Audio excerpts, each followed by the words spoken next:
Hello everyone, welcome back into this channel. So in this video I would like to show you the way tricks how to save or how to hide your picture safety, like more safe than the hidden features.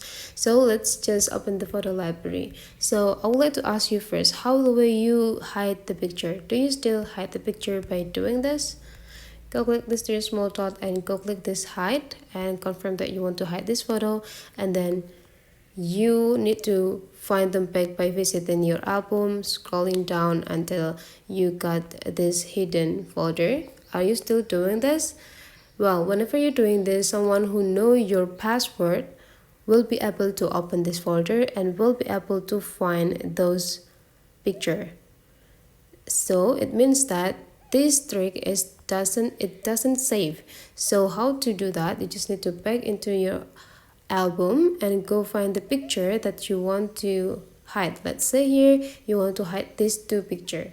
You just need to click select and just choose the pictures.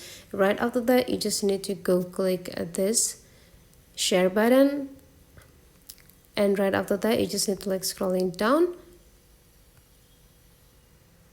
and go click this save to files. You just need to place them into the folders that is not suspicious. Make sure that you are not make a name of the folder look suspicious, and then you just need to go click save.